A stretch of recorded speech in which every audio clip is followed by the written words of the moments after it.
my friends, and welcome to this tutorial and guide for hole number 9 in the Desert Open tournament. The video is sponsored by Playdemic and Golf Clash, and here we're going to play one of the toughest par 5s that we actually have in the game. And we're going to start off with having a lot of headwind here, and of course this amount of headwind, if we're going to have that in tournament, then we can just say bye-bye on reaching the green in 2 and just focusing on putting ourselves up in a position where we maybe have a rough iron, or we do have a sandwich, or we do have a wedge for the pin. So that is of course the goal when we come into this situation. If we are having tailwind, then I would say like maybe we're going to be able to reach for the green in 2, but it's going to be very tricky. So we're going to start off by using our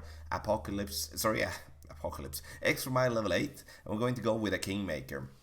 The Kingmaker is going to be used as we do want to reduce the wind as much as possible and also get as much distance as possible as well. Max topspin there. We do want to go as far up there on the platform as possible without risking going into the rough. And we can say like this: if we go into the rough or into the bunker, we're definitely going to not be reaching for the green in 2.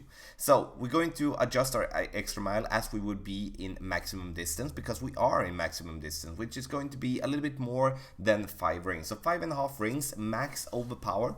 Oh, sorry, not max overpower, but almost. And then some curl to the right, and then we're going to end up very nicely here on the platform, putting ourselves up kind of for an open shot, at least for a layup position towards the pin. So I would say, like, in this tournament, depending on the wind of course, but I would say no matter what type of wind, this is going to be considered as a birdie hole. So do not be mad against yourself if you find yourself in a situation where you make a birdie instead of an eagle, because you will be able to see on the scorecards that you will not be alone with having birdies. I will also see this one actually to be a par hole in many situations, because there is so much water and there is so much bunkers and a rough in play as well. So it's a perfectly designed hole to really make people struggle.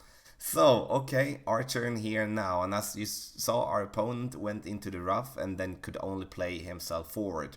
We are going to try to go over to that little piece of fairway there. It's going to be very tough though, especially now when we do have some headwind in our face again, even though it's a little bit more crosswind than headwind, but still it's going to be headwind. So I'm going to go with 3 bars of backspin, a little bit too much here actually, in my opinion, as we will be going short with this shot because we didn't account for the bounce that we're going to get with the headwind.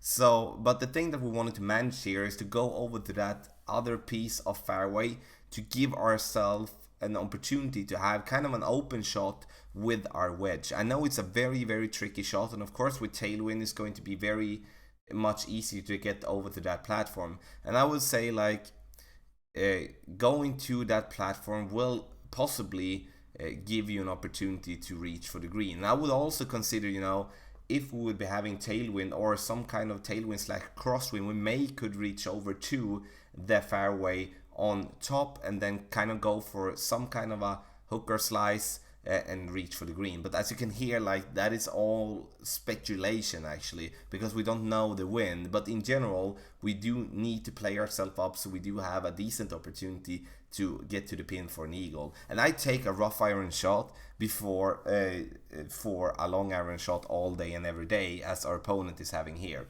And if you're going to play yourself up, especially from the left side, you do need backspin.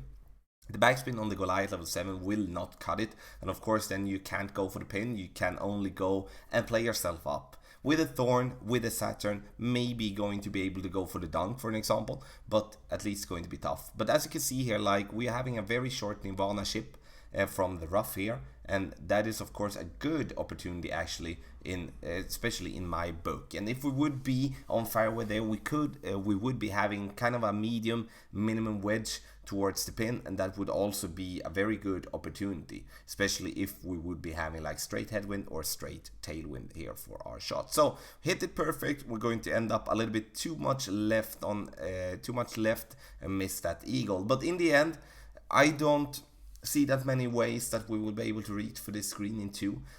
Sure, tailwind, that will help a lot, but headwind, or sidewind will not be able to make it for us, in my opinion. But please share your thoughts and your knowledge about his hole in the comment section below. But it's going to be a tough one, so pack the longest club that you do have for driver and for wood club. The video is sponsored by Blademic and Golf Clash, and I want to wish you the best of luck here in the end in the Desert Open tournament.